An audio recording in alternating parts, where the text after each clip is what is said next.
There are growing concerns about the health and well-being of former Prime Minister Imran Khan, as he has not been heard from nor seen by his family or lawyers for over a week.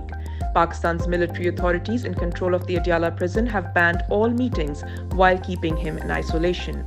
Zulfi Bukhari, advisor to Imran Khan, who is in self-exile in London, said in a tweet, and quote, "Extremely worrying news coming out of Adiala jail where Imran Khan is illegally imprisoned. Apparently, he's been kept in complete solitary and has not seen daylight since 6th of October. Naturally, during such frictional times with the government and establishment, we are worried for his life. We demand that his only sister, who is not imprisoned, be allowed to see him immediately," unquote. Imran Khan has been illegally imprisoned now for 432 days. Former Prime Minister Imran Khan's lawyer Intezar Hussain Panjota was abducted, allegedly by Pakistan's intelligence agencies. Mr. Panjota is also Imran Khan's focal person, managing all his affairs between the Adiala jail authorities, his court cases and his political meetings. Intezar Panjota's abduction comes just hours after he filed a contempt petition in the Islamabad High Court against the Adiala jail authorities, who have denied him access to Imran Khan, claiming a security threat. While Pakistan's high courts have passed orders against previous abductions, the intelligence agencies operate with impunity. Increasingly isolated, Pakistan's military government received a massive diplomatic setback as long-time ironclad brotherly ally China warns its citizens against traveling to Pakistan.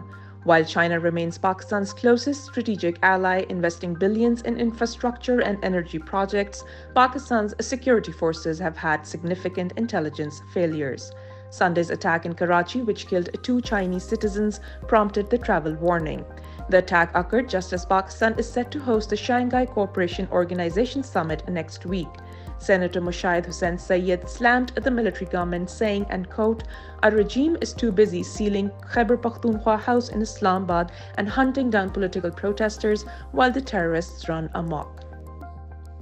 More nations are joining South Africa's genocide case against the occupational Israeli forces' deadly campaign in Gaza. Bolivia, the South American nation, filed an application on Tuesday to intervene in the case, which accuses Israel of perpetrating genocidal acts in violation of the Genocide Convention in its war on Gaza. Bolivia's move puts it amongst a growing list of states engaged in the case, including Colombia, Libya, Spain, Mexico, Palestine, Nicaragua, and Turkey.